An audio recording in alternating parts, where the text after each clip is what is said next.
अस्सलामुअलैकुम वरहमतुल्लाहि वबरकातुहू। जिस तरीके से आपने पिछली रिपोर्ट में हमारा देखा था और कई जगह पर व्हाट्सएप में ये वायरल होते हुए देखा था कि मदरसे के बच्चों को जो है पकड़ लिया गया है और बच्चे झारखंड, बिहार, दूसरे इलाके से आए थे। उनके पास डॉक्यूमेंट होने के बावजूद भी बहुत सारे मसाइल सामने आए, लेकिन अल्हम्दुलिल्लाह AIMIM पार्टी के बेंगलुरु के जो सदर हैं के शरफुद्दीन साहब, वो आगे आए और लॉयर हजरात को उन्होंने सामने लाया, जिसमें हमारे सिराजुद्दीन साहब आए। आखिर बड़ी मेहनत की, उसका नतीजा ये निकला कि आज अल्हम्दुलिल्लाह आज मंडे है, पीर का दिन है, पूरे बच्चों को रिहा किया गया और पूरे बच्चों को सही सलामत, जिस तरीके से आप हमारे स्क्रीन में देख रहे हैं, बच्चों को जो है मदरसे को पहुँचाया गया है। तो सब तफसील बताएँ, क्या मसला पेश आया, क्या हुआ था ये चीज़? देखिए अल्हम्दुलिल्लाह, सबसे पहले तो मैं अल्लाह का शुक्र अदा करता हूँ कि अल्लाह ताला ने जो है इस काम के लिए हमें चुना और हमारे जितने साथी रात दिन इस पे काम किए, अल्लाह ताला उनको जज़ाए खैर अता फ़रमाए। अल्हम्दुलिल्लाह आज बच्चों की जितने बच्चे 22 बच्चे तकरीबन अंदर थे, अल्हम्दुलिल्लाह वो आज अभी इसी वक्त जो है अभी निकले हैं बाहर, अल्हम्दुलिल्लाह अल्लाह का शुक्र है। तो असल ये जो मामला हुआ था, इसमें जो है KR पुरम के अंदर जो है बच्चों को पकड़ा गया था। इसमें करीबन 30 से ज़ायद बच्चे थे और बच्चों को कल हमने रिहाई कराई, आप भी जानते हैं। तो अल्हम्दुलिल्लाह ये जो हुआ हादिसा, इनके पास जो है हार्ड कापी नहीं थी। जी, हार्ड कापी नहीं थी, तो इस वजह से जो है ये सारे प्रॉब्लम्स हुए। लेकिन डॉक्यूमेंटेशन पूरा इनके पास जो है था, लेकिन उसके तरीक़ेकार से जो है ये दिखा नहीं पाए, सबमिट कर नहीं पाए, इस वजह से थोड़ा ये हालात आए हैं। तो मैं क्या कहता हूँ, बार बार ये हादिसा होने से सबको परेशानी होती है, ख़ास करके मेहमान रसूल को। जो मेहमान रसूल हैं वो एक दीनी तालीम, दीनी इदारों में अपना कलाम को सीखने के लिए वो आ रहे हैं, तो वो बच्चों की उनकी कदर करना हमारा हक़ बनता है। उलमा इकराम से मेरी एक गुजारिश है कि मेहमान रसूल को जो है उनकी पूरी रहबरी किया जाए, पूरे तरीक़े से जैसा प्रोसीजर है। इंशाअल्लाह हम जो है आज मौलाना मकसूद इमरान साहब ने कल जो कहा था कि पीर के दिन इंशाअल्लाह मीटिंग सारे उलमा से देंगे बोलकर, वो भी बात होने वाली है।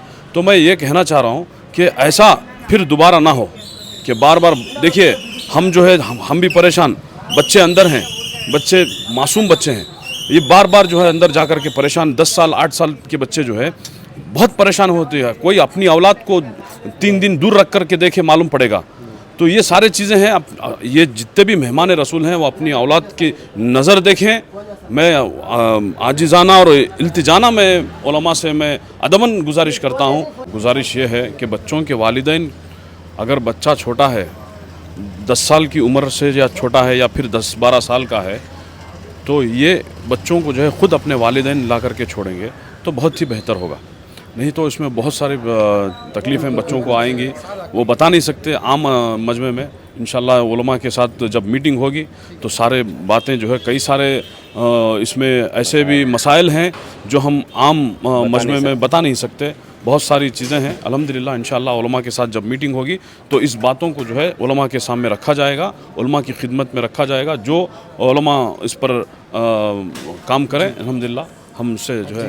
शरफुद्दीन साहब, हम आपके बहुत शुक्रगुजार हैं कि आपने एक सियासी प्लेटफॉर्म का सही इस्तेमाल ये भी किया है कि अल्लाह ने आपको जब ताकत दी है, लोग आपको जानते हैं, तो आपने सही इस्तेमाल करके बच्चों को आज रिहा करवाया।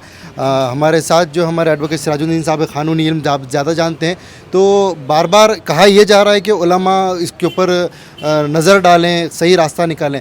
सल्यूशन क्या है इसका, इस पर आप बात करें। अस्सलाम वालेकुम वरहमतुल्लाहि वबरकातुहू। उसका सल्यूशन कुछ नहीं है। जितने भी मदरसों में बच्चे पढ़ते हैं, जहाँ जहाँ से भी बच्चे आते हैं, जैसे यूपी, बिहार, महाराष्ट्र, कहाँ से भी आते हैं बच्चों को पढ़ने के लिए, तो मदरसे की एडमिनिस्ट्रेशन की एक ज़िम्मेदारी होती है हर मदरसे की, जहाँ भी बच्चे पढ़ते हैं, कि उनका एक रिकॉर्ड्स मेंटेन किया जाए।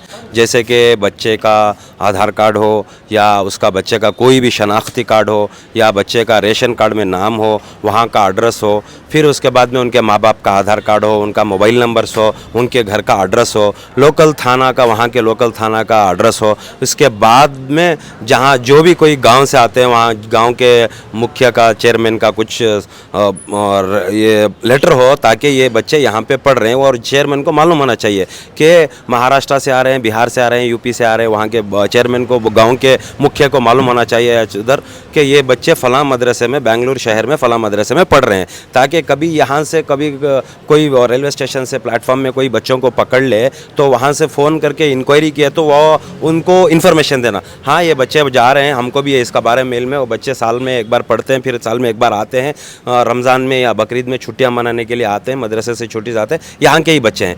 क्यों ये सवाल किया जाता है बोले तो यहाँ पे ह्यूमन ट्रैफिकिंग ज़्यादा है इंडिया के अंदर। हाँ, एंटी ह्यूमन ट्रैफिकिंग सेल्स इसके ऊपर काम कर रहे हैं। जैसे पिछली बार बच्चों को चुराया गया था, तो चाइल्ड जुवेनाइल जस्टिस एक्ट भी एक है, child labour prevention of child labour act, जो सब है ना, जो इसका अंदेशा क्या है, गुमान होता है सरकार को या किसी भी लोगों को गुमान होता है कि ये कहीं चाइल्ड लेबर में मुब्तला ना कर दे बच्चों को, या किडनैप होके या ह्यूमन ट्रैफिकिंग में इन्वॉल्व हो, तो इसीलिए डॉक्यूमेंटेशन मांगते हैं, इंक्वायरी मांगते हैं। जब डिटेल उनको बराबर दिया जाता है तो होता है। तो मेरी रिक्वेस्ट ये है कि सारे मदरसों को, उलमा से अदबन गुजारिश है, मदरसों के ज़िम्मेदारों से ये अदबन गुजारिश ये है कि सारे बच्चों का रिकॉर्ड मेंटेन किया जाए, उनका एक आईडी कार्ड बना के दिया जाए। जी, उनको आप लेकर आ रहे थे, बच्चों को पकड़ लिया गया था और अल्हम्दुलिल्लाह आज बच्चे रिहा भी हो गए हैं। क्या कहना चाहेंगे, क्या हालात पेश आए आपके ऊपर? अल्लाह का लाख लाख ये शुक्र हुआ कि आज हम लोग बंगलोर के बॉस्को योद्धा से हमारे साथ जो बच्चे आ रहे थे उनको रेस्क्यू किया गया था SBM रेलवे स्टेशन से, और यहाँ के सदर मजलिस इत्तेहादुल मुस्लिमीन के और दीगर बहुत सारे मुसलमान भाइयों ने साथ दिया, जो आज यहाँ के इन लोगों की मेहनत से बच्चे आज बॉस्को योद्धा से रिलीज़ हुए और वो अपनी जगह पर पहुँचे। जो अपनी दीनी तालीम हासिल करने के लिए आया था वो अपने मकसद में कामयाब हो गया। अल्लाह ताला हम लोगों के पीछे जिन लोगों ने मेहनत किया, अल्लाह ताला उनको उरूज पर पहुँचा। और ये बच्चे कहाँ से आ रहे थे? झारखंड से। तो हमारी लॉयरों की जो टीम है, मुइन और वसीम और हमारे जो गैर हजरात हैं, आदि, शिवाजी, सिकंदर, वो लोग सब लोग मेहनत किए हैं, तो अल्लाह ताला उन्हें अजर अता फरमाए, उनके लिए दुआ कीजिए। हमारे एडवोकेट सिराजुद्दीन साहब की, इनकी टीम की और सबकी मेहनतों से बच्चे रिहा हुए हैं। और इसके ताल्लुक़ से मुकम्मल बयान दिया है कि शरफुद्दीन साहब ने और हमारे एडवोकेट सिराजुद्दीन साहब से। इस पर भी ये दरख्वास्त है कि इसके ऊपर गौर व फिक्र करें और आइंदा ऐसे मामलात ना हो इंशाअल्लाह।